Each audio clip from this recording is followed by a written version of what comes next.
सभी को नमस्कार। स्पेशल एजुकेशन यूट्यूब चैनल में सभी का हार्दिक स्वागत है। आप देख रहे हैं केंद्रीय कर्मचारियों की रिटायरमेंट उम्र को लेकर बड़ी खबर है कि केंद्रीय कर्मचारियों की रिटायरमेंट उम्र को लेकर लोकसभा से आ गई बड़ी खबर। डीओपीटी मंत्री ने दिया जवाब। इस समय लोकसभा का शीतकालीन अधिवेशन शुरू है। ऐसे में कर्मचारियों और पेंशन भोगियों के मुद्दे को लेकर सांसदों द्वारा सरकार से प्रश्न किया जा रहा है। उसी कड़ी में आज कर्मचारियों की रिटायरमेंट उम्र को लेकर लोकसभा में सरकार से प्रश्न पूछा गया। तो क्या प्रश्न पूछा गया और सरकार ने उनका उसका उत्तर क्या दिया, चलिए जान लेते हैं।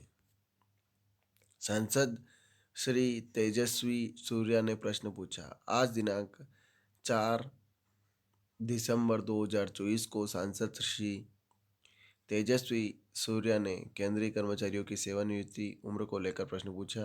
उन्होंने पूछा कि क्या प्रधानमंत्री यह बताने की कृपा करेंगे कि क्या सरकार का 30 वर्ष की अधिकतम सेवा अवधि पूरी करने अथवा जन्म तिथि के अनुसार 60 वर्ष की आयु पूरी करने के बाद इनमें से जो भी पहले हो सभी कर्मचारियों की सेवानिवृत्ति की आयु में संशोधन करने का प्रस्ताव है, ताकि सिविल सेवाओं में एकरूपता हो और रोजगार हेतु पात्र युवाओं अर्थात वर्ष 2000 के बाद जन्म लेने वाले युवाओं के उपलब्ध आंकड़ों के मद्देनज़र राष्ट्र के युवाओं को अवसर प्रदान किया जा सके। यदि हाँ तो तत्संबंध ब्यूरो क्या है? यदि नहीं तो क्या सरकार कर्मचारियों की सेवानिवृत्ति आयु के संबंध में कोई पुनर्विचार किया जा रहा है और सरकार द्वारा सिविल सेवाओं में युवाओं को और अधिक रोजगार प्रदान करने के लिए क्या उपाय किए जा रहे हैं? डीओपीटी मंत्री का जवाब। इसका उत्तर कार्मिक लोक शिकायत तथा पेंशन मंत्रालय में राज्य मंत्री तथा प्रधानमंत्री कार्यालय में राज्य मंत्री डॉक्टर जितेंद्र सिंह ने दिया। उन्होंने कहा कि वर्तमान में सरकार के विचाराधीन कोई प्रस्ताव नहीं है जिसमें सरकारी कर्मचारियों की सेवानिवृत्ति की आयु में संशोधन किया जाए, विशेष रूप से 30 वर्षों की सेवा अवधि पूरी करने या 60 वर्ष की आयु पूरी करने के बाद कर्मचारियों की सेवानिवृत्ति आयु को बदलने के संबंध में कोई प्रस्ताव नहीं है। अतः इस मामले में कोई पुनर्विचार या बदलाव की प्रक्रिया नहीं चल रही है।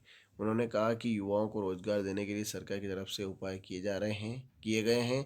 उन्होंने कहा कि युवाओं को रोजगार देने के लिए सरकार की तरफ से उपाय किए गए हैं। सिविल सेवाओं में युवाओं को रोजगार के उपाय।